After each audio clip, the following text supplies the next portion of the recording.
So hey guys, this is a new video, and it's a showcase for Itachi.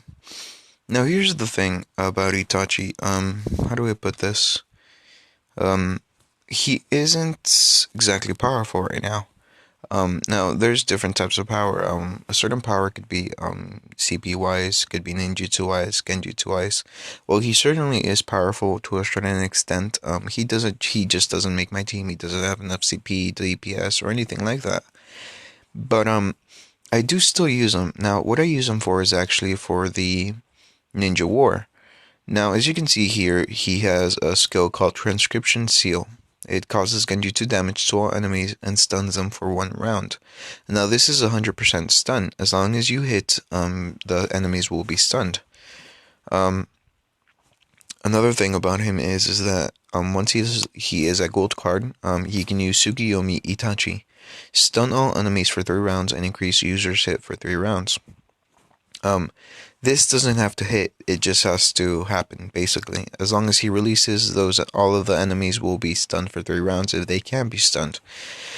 Now, since this is so useful, the reason being is that if you have enough chakra recovery, you can use this every other turn, essentially stun locking some, what do you call it? Some of the cards. Now, I'm going to give you an example. Right here, I'm going to go ahead and this is my team. This is my team for the Ninja War. But I'm going to give you an example as to how. So as you can see here, I am in the Ninja War. I am at stage 46, and yeah, fairly high.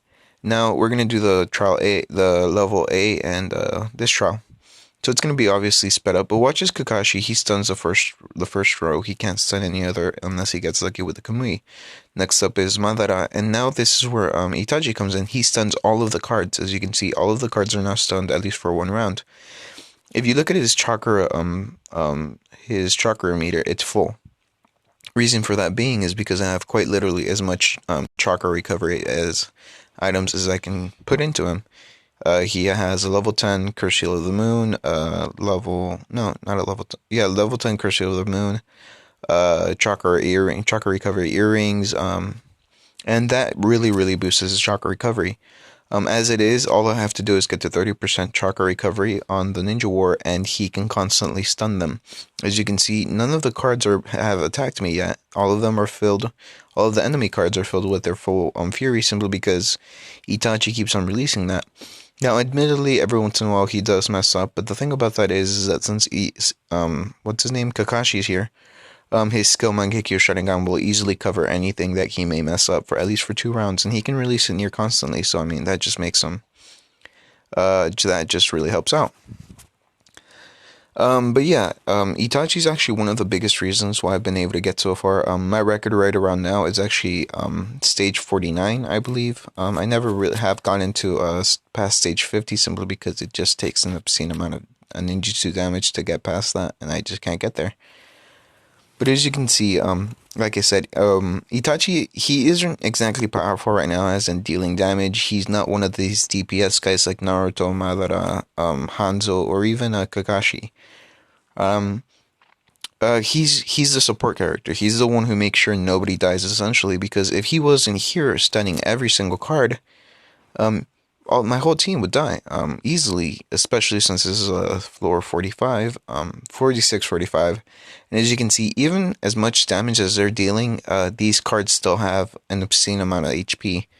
My guy is going to deal right around, let's see, 72 mil, right around there. And even so, it barely lost even a quarter of its HP. At least the salamander over here. Yeah, so it's up to Kakashi and Itachi, but mostly Itachi, to just stun all of the characters and make sure none of them can actually attack back. Otherwise, I would lose and I would have to start all over again. And yeah, I mean, and keep in mind, Kakashi, like I said, he can only stun 3 cards at any given time. I mean, with his Mangekyo Sharingan combined with Obito, those two together, if they were together and just kept on going back and forth with the Mangekyo Sharingan, sure, they could achieve the same thing. But the problem with that being is that none of them can release the Mangekyo Sharingan on the first turn, whereas whereas Itachi can stun all the cards on the first turn because of his skill.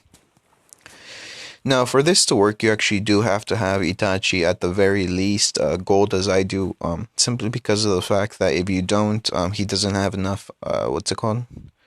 Enough bloodline slots to open up and to be able to use the Tsukiyomi Itachi.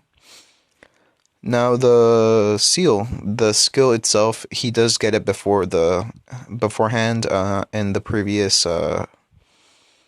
previous form of training. But that by itself won't really work, simply because it's only one turn, whereas the active skill is actually 3 turns and just really covers everything overall. But yeah, he don't get me wrong, he is powerful, but the problem with getting him or training him even higher is that you either have to be lucky during the event and actually pay a lot of money to get all of the training materials for Itachi, or you have to have an obscene amount of luck and stamina to get even one of the training materials from the dungeon. And for the dungeon I'll show you right now, I'll tell you which one it is, but I'm just gonna let this fight end. This should give you an idea of just how much DPS and like just what you need to get up into those level for the floor 43 plus 40 plus. I mean, sometimes you just get unlucky and get Hidan during one of the boss battles, but thankfully I haven't gotten that and I'm still here basically. But yeah, it's my guy who's doing the real damage here. Hopefully he hits one of the front guys with his passive, because yeah, otherwise it's just kind of wasted on the back guys since they're nearly dead.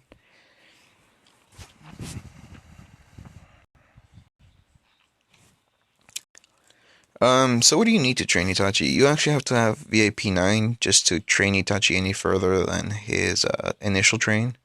Simply because of the fact that the only way you can get Itachi is from that. I'm actually going to lose here if I'm reading these correctly.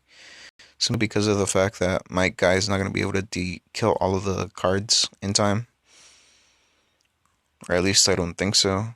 But yeah, I'm going to lose here at 440 something. Honestly, this is mostly my fault because I should have chosen like level C instead of level A. But yeah, you know, live and learn.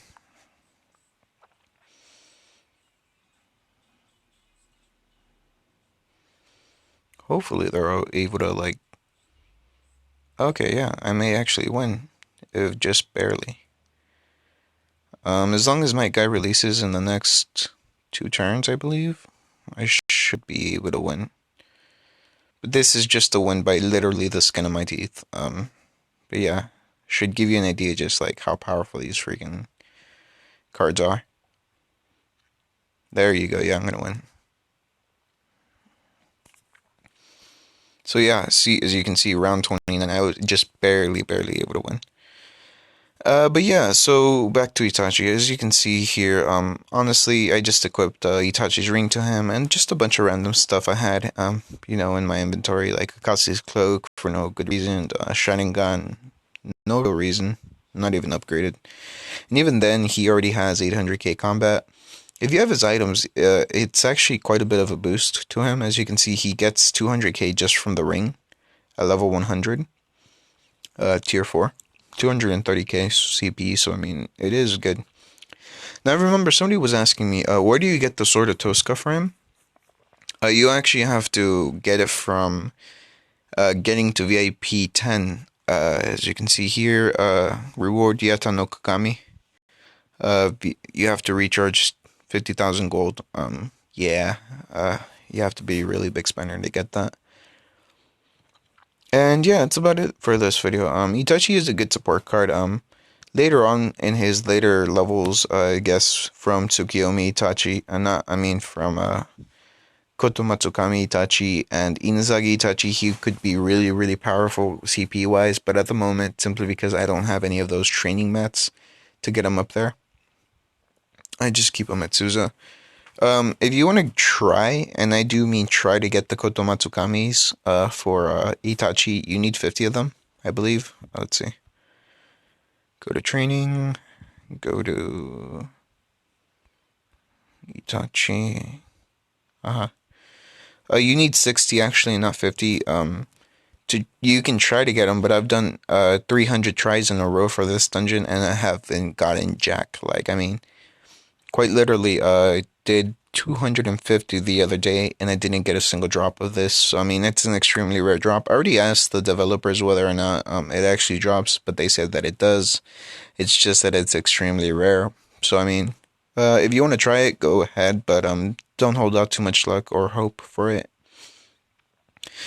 So yeah, that's about it for this video. Tomorrow I'm gonna be coming up with a showcase for my not for my guy, but I mean for what's his face? The real Madara Uchiha. He's a lot more powerful than this, at least 200k more CP. I just moved around some things for the Ninja War. So yeah, that's about it. Leave a like if you liked it. Leave a dislike if you don't. I appreciate you watching, and I hope you have a nice day. Bye.